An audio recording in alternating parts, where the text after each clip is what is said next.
Hi friends, இன்றைக்கி நம்ம டிஃப்ரெண்ட்டான ஒரு ரெசிபி பார்க்க போகிறோம். அது என்னென்னு பார்த்தீங்கன்னா இறால் கறி தோசை. நீங்கள் சிக்கன் கறி தோசை, மட்டன் கறி தோசை சாப்பிட்ருப்பீங்க. இது வந்து இறால் கறி தோசை. வாங்க எப்படி செய்யலான்னு பார்க்கலாம். இது ரொம்ப ஈஸியாக இருக்கும். இது வரைக்கும் நம்ம சேனலை சப்ஸ்கிரைப் பண்ணாதவங்க சப்ஸ்கிரைப் பண்ணிடுங்க. கூடவே அந்த பெல் ஐக்கானையும் கிளிக் பண்ணிடுங்க. வாங்க இப்போ வீடியோக்குள்ளே போகலாம். தேவையான பொருள் என்னென்னு பார்த்தீங்கன்னா, தோசை மாவு 1 கப் எடுத்துக்கோங்க. உங்களுக்கு எத்தனை தோசை வேணுமோ அதுக்கு ஏற்றாப்புல மாவு எடுத்துக்கோங்க. நான் இன்றைக்கி பெரிய வெங்காயம் 2 வெங்காயம் குட்டி குட்டியாக கட் பண்ணி எடுத்து வச்சுருக்கேன். நீங்கள் சின்ன வெங்காயம் கூட சேர்த்துக்கலாம்.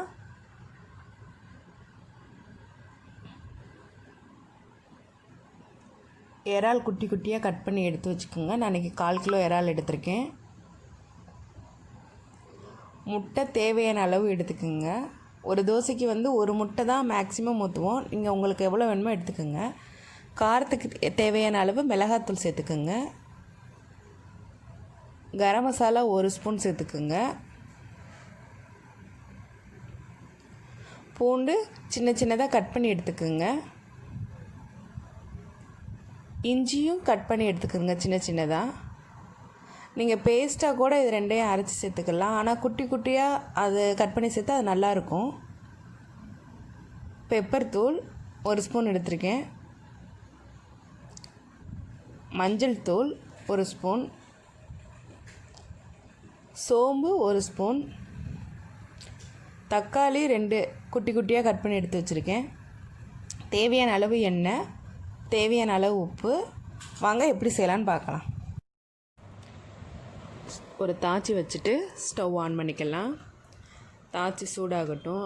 தோசை பார்த்திங்கன்னா வித்தியாசமாக இருக்கும். இந்த கிரேவி வந்து நீங்கள் வந்து தயிர் சாதம், சாம்பார் சாதம் இதுக்கெல்லாம் யூஸ் பண்ணிக்கலாம். நல்லா இருக்குங்க. வித்தியாசமான ஒரு டேஸ்ட் இது. தாச்சி நல்லா சூடாகட்டும். நம்ம எண்ணெய் சேர்த்துக்கலாம். தாச்சி நல்லா சூடாயிடுச்சு. இதில் இப்போ எண்ணெய் சேர்த்துக்கலாம். நான் அன்றைக்கி 4 ஸ்பூன் எண்ணெய் எடுத்திருக்கேன். உங்களுக்கு தேவையான அளவு எண்ணெய் சேர்த்துக்கிறேங்க. எண்ணெய் நல்லா சூடாகட்டும்.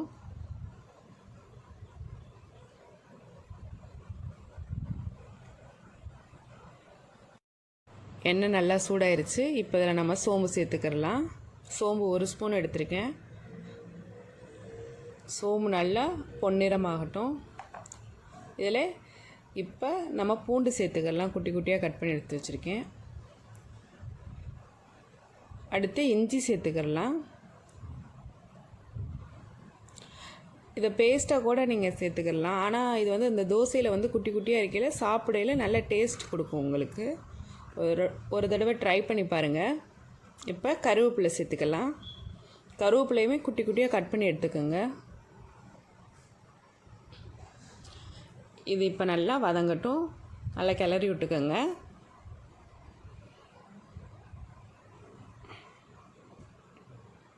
இது வதக்கையிலே நல்ல ஒரு வாடை வருது பாருங்கள்.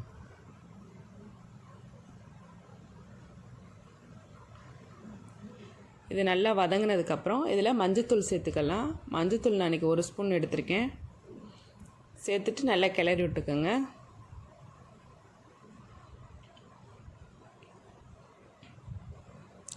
இப்போ வெங்காயம் சேர்த்துக்கலாம். நான் இன்றைக்கி பெரிய வெங்காயம் தான் 2 கட் பண்ணி எடுத்து வச்சுருக்கேன். உங்களுக்கு சின்ன வெங்காயம் இருந்துச்சுன்னா சின்ன வெங்காயம் சேர்த்துக்கோங்க. நல்லாயிருக்கும் டேஸ்ட்டு. இதை இப்போ நல்லா கிளறி விட்டுக்கிறேங்க. இப்போ இதில் தேவையான அளவு உப்பு சேர்த்துக்கிடலாம். சேர்த்து விட்டு நல்லா கிளறுங்க. வெங்காயம் நல்லா வதங்கட்டும்.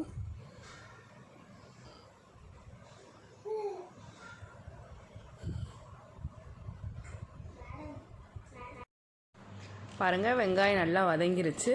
இப்போ இதில் தக்காளி சேர்த்துக்கிடலாம். நான் இன்றைக்கி 2 தக்காளி எடுத்திருக்கேன்.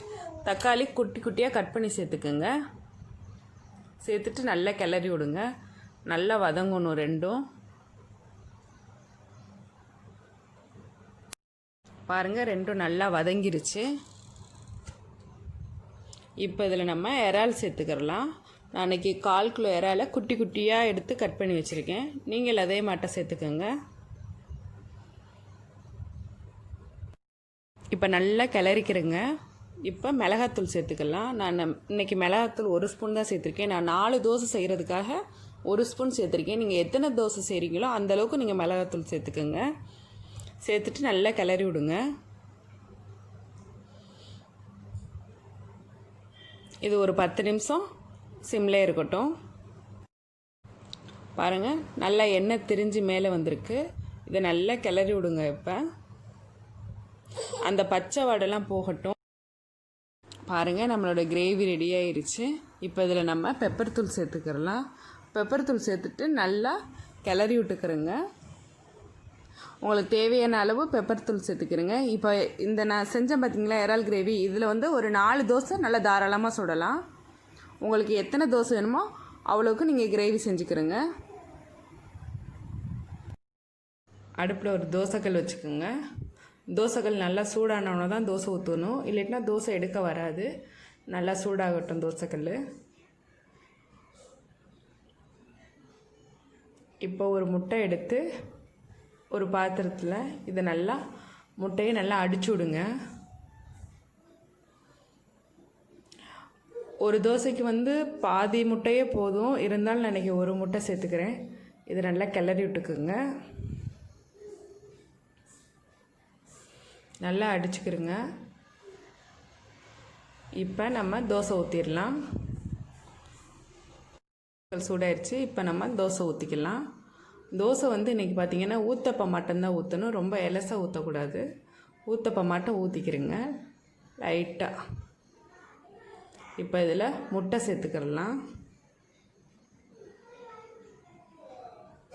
நான் இன்றைக்கி ஒரு முட்டை சேர்த்துருக்கேன். உங்களுக்கு தேவைன்னா நீங்கள் 2 முட்டை கூட சேர்த்துக்கிறேங்க. இப்போ நம்ம இறால் கிரேவியை எடுத்து இதில் வச்சிடலாம். உங்களுக்கு எவ்வளோ தேவையோ அதை வச்சுருங்க.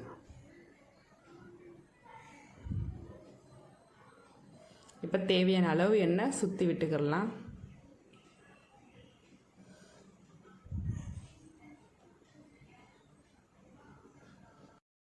சுற்றி விட்டுட்டு இந்த ஓரத்தில் இருக்கிற முட்டையெல்லாம் கொஞ்சம் லைட்டாக மேலே அந்த இறால் மேலே படுறாப்பில் வச்சுக்கிறோங்க.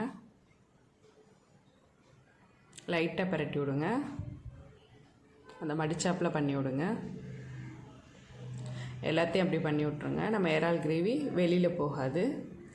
இப்போ தோசையை பெரட்டி விட்டுக்கலாம். நம்ம பாருங்கள், இப்போ நம்ம தோசையை திருப்பி போட்டுக்கலாம். திருப்பி போட்டு நல்லா மேலாப்பில் கொஞ்சம் அமுக்கி விடுங்க.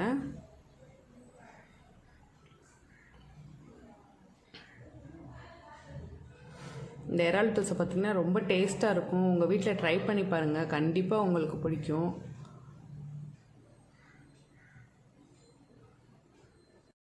பாருங்கள், நம்மளோட இறால் தோசை ரெடி ஆயிடுச்சு. எவ்வளோ அழகாக வந்திருக்குன்னு பாருங்கள்.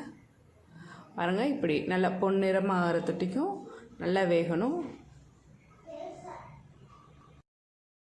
அவ்வளோதாங்க, நம்மளோட இறால் கறி தோசை ரெடி ஆயிடுச்சு. உங்கள் வீட்டில் ட்ரை பண்ணி பாருங்கள். எங்கள் சேனல் பிடிச்சிருந்துச்சுன்னா லைக் பண்ணுங்கள், ஷேர் பண்ணுங்கள், சப்ஸ்கிரைப் பண்ணுங்கள். தேங்க்யூ.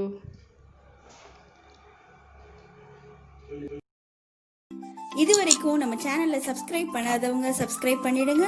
கூடவே அந்த பெல் ஐக்கானையும் கிளிக் பண்ணிடுங்க.